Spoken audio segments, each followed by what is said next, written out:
अपने जवानों को एक मैसेज दूंगा। ये हमारा अकीदा है ना, इमाम हुसैन बख्शवा देंगे, इसमें कोई शक नहीं, इसमें कोई शक नहीं, हर हुसैनी बख्शा जाएगा। इसमें तो दो राय है ही नहीं, बख्शिश में किसी की हो, अली डिसाइडेड है, ये बख्शे जाएंगे। सवाल ये पैदा होता है कि क्या इमाम हुसैन को हम लोगों की तरफ से इजाजत है वो हमसे कुछ पूछ सकें, या हमने इजाजत नहीं दी है? भाई सिक्योरिटी रीजन की वजह से कभी कभी बड़ी तलाश ली जाती है ना, बड़े बड़े मिनिस्टर के लिए आती है, हम क्या है भाई सिक्योरिटी रीजन है, मालूम साहब मिनिस्टर को भी चेक कर लिया, कहा साहब सिक्योरिटी रीजन है। बड़ा मंत्री आ रहा उसके भी ले रहे हैं, एमएलए आ रहा उसका भी ऐसे ऐसे कर रहे हैं, हालांकि वो एमएलए है, सिक्योरिटी रीजन है ना, वहां बुरा किसी को नहीं मानना चाहिए। कयामत के दिन मेरे हुसैन ने वादा किया है, मुकालमा सुन लीजिए, यही पर एंड है मजलिस का। हुसैन ने वादा किया कि तुम आओ मीजान पे हम मिलेंगे, यही ना वादा, मीजान पे हम मिलेंगे, और अगर तुम्हारे अमाल में कमी होगी तो हम अपने अमाल देंगे, ये भी वादा है हुसैन का, है ना, इसमें भी कोई शक नहीं है। अब मालूम के इमाम हुसैन मैशर है, समझ लीजिए अभी मैशर है, मैशर का मैदान है, इमाम हुसैन हस्बे वादा मीजान के करीब खड़े, जहां माल तोले जा रहे हैं, फातिमा के लाल मौजूद है। मौलाना अतहर अब्बास गए, अस्सलाम वालेकुम। वालेकुम सलाम अतहर अब्बास, खैरियत है? हुसैन पूछ रहे। मैंने कहा मौला आपने पहचान लिया? लो तुम्हें नहीं पहचानेंगे हम तो फिर किसको पहचानेंगे? सबसे बड़ा आलम तुम उठाते थे, मतलब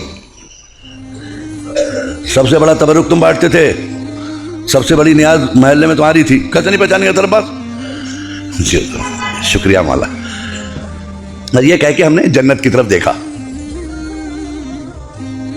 कंफर्म है ना, जन्नत की तरफ देखा मैंने। तो मौला ने कहा उधर क्या देखो, वो तो तुम्हारी है ही है, पहले मीजान तो देख लो,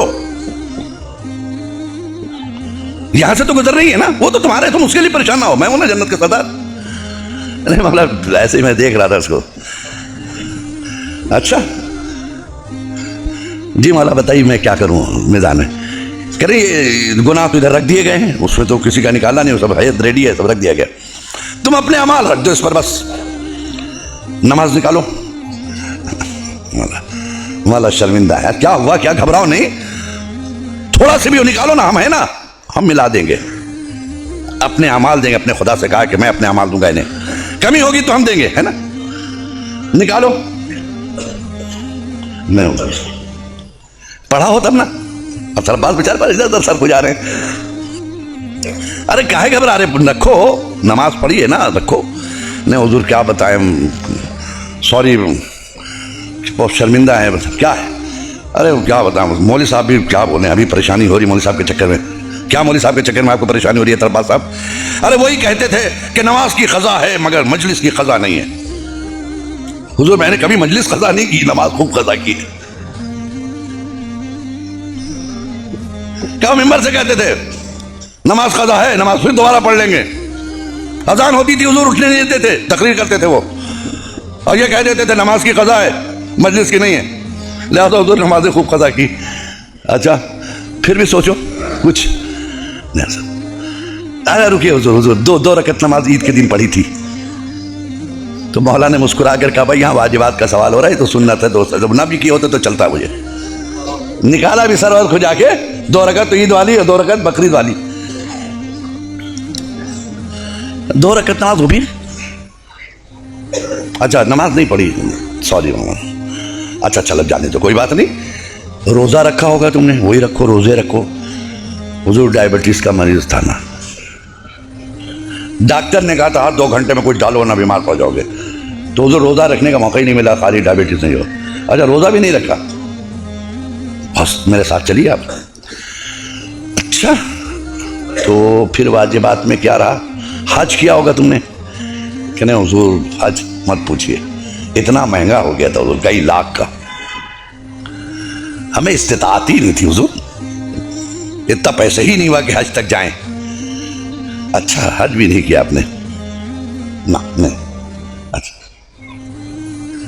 खुम्स निकाला होगा, वही रख दो। कहने क्या हुजूर, फिर से बोलिए, तो ये पहली बार सुन रहा हूं, पहली बार सुन रहा हूं, ये खुम्स है क्या? मुझे तो किसी ने ऐसा नहीं बताया। कह रहे लो खुम्स नहीं मालूम तुम्हें? मेरा हक, हम इमाम का हक, वक्त के इमाम का हक अदा किया तुमने। हुसैनी हक दिया, मेहदी का हक दिया, इमाम बाकर का हक दिया, इमाम मूसा काजिम का हक दिया, मेरे बाबा का हक दिया। कि हुजूर ये खुम्स है क्या? साल भर खर्च करने के बाद जो बच जाए, जिसको तुम खा नहीं सको, वेस्टेड मनी बच गया, उसका 5वां हिस्सा। हुजूर हमको तो ये नहीं बताया कि हमें ये बताया कि जो बच जाए उसको 5 साल के लिए एफडी कर दो, फिक्स डिपॉजिट।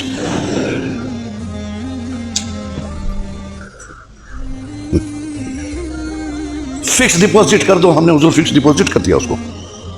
क्या खुम्स नहीं निकाल? कहने हुजूर नहीं, खुम्स नहीं, हम लोग के मेंबर पे ये सब बातें नहीं होती थी हुजूर। अच्छा, नमाज नहीं, रोजा नहीं, हज नहीं, ज़कात नहीं, खुम्स नहीं। अच्छा ये बताओ फिर कर क्या रहे थे? ये बताओ, इतने दिन तुमने किया क्या? वो मातम किया आपका, है ना? आपका मातम किया हुजूर। क्या हुसैन नहीं पूछेंगे हमारा मातम क्यों, यजीद का क्यों नहीं? बहुत देखिए, बहुत नाजुक मरहले से गुजर रहा हूं, इतना सख्त कोई जाकिर नहीं बोलता, मैं सिर्फ हिदायत के लिए बोला। मेरा मातम क्यों, यजीद का क्यों नहीं? मेरे पर क्यों रोए तुम? रीजन बताओ रोने का। हुजूर आपने दीन बचाया, शरीयत बचाई, नमाज बचाई। कौन सी शरीयत बचाई तुम्हारे घर में है? कहां है आप? कहां है? आवाज खामोश क्यों है? नमाज बचाई, वेयर इज नमाज? कहां है तुम्हारे पास नमाज? कौन सी नमाज बचाई जिसके लिए तुम रोए? हज बचाया, कहां है वो हज? खुम्स बचाया, कहां है वो खुम्स? दीन बचाया, कहां है वो दीन? है तुम्हारे घर में?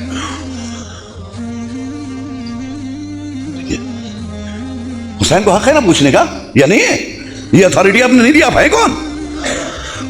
मालिक महशर है वो, मालिक जन्नत है वो, हम गुलाम है उसके, वो हमें सुनना है उसकी। वो हमसे ज्यादा तैयार है आपको ले जाने के लिए, लेकिन खुद इतने फालिज ज़दा बन ना जाओ कि रास्ता ना चल सको। बेदीनी का इतना फालिज ना गिरा लो जिस्म पर कि जिस्म मफलूज हो जाए, जन्नत तक जाने के लायक ना रह जाए। एक सलवात पढ़े मोहम्मद वाले मोहम्मद पे।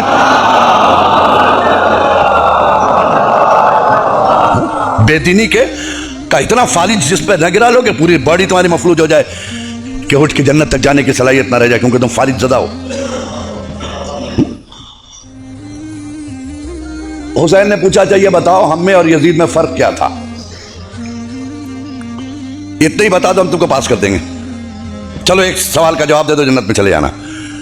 यजीद में और हम में क्या फर्क था? का हुजूर क्या आपका यजीद से मुकाबला? यजीद बेदीन, आप दीनदार। यजीद बदकिरदार, आप साहिब किरदार। यजीद चाहता था सब बेनमाजी हो जाएं, आप चाहते थे सब नमाजी हो जाएं। यजीद चाहता था सब बेदीन हो जाएं, आप चाहते थे सब दीदार हो जाएं। यजीद चाहता था काबा मिट जाए, आप चाहते थे सब हज को जाएं, है ना? ठीक है, पूछ लिया हुसैन ने, कहा अच्छा इसका मतलब बेनमाजी यजीदी प्रोडक्ट, बेदीनी यजीदी प्रोडक्ट, बदकिरदारी यजीदी प्रोडक्ट, यजीदी प्रोडक्ट है ना?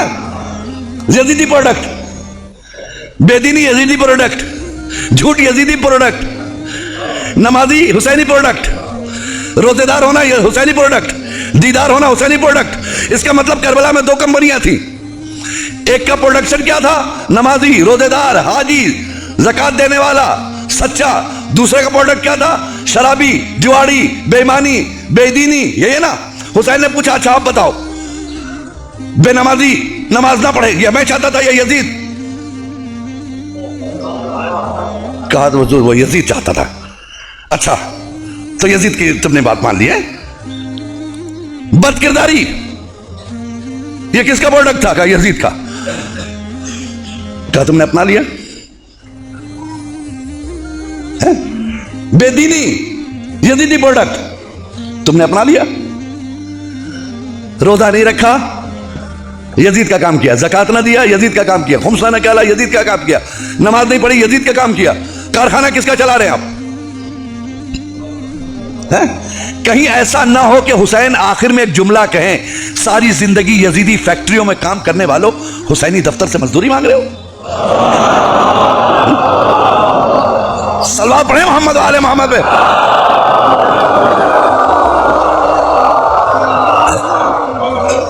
सारी जिंदगी यजीदी फैक्ट्रियों में काम करने वालों, हुसैनी दफ्तर से मजदूरी मांग रहे हो। शर्म नहीं आती?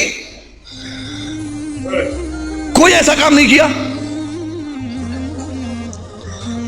जी। हम आज ज़ियारत पढ़ते हैं फातिमा के लाल की। आप इत्मीनान रखिए, आपकी वजह से अज़ादारी जिंदा नहीं है, ऐसा कभी मत सोचिएगा। ये भूल है आपकी कि अज़ादारी आपकी वजह से जिंदा है, बल्कि आप अज़ादारी की वजह से जिंदा है। बराए मेहरबानी हमारे इस चैनल को लाइक कीजिए, शेयर कीजिए, कमेंट कीजिए और सब्सक्राइब कीजिए और बेल आइकन को प्रेस कीजिए ताकि आगे भी हमारी वीडियोस आपको बराबर मिलती रहे।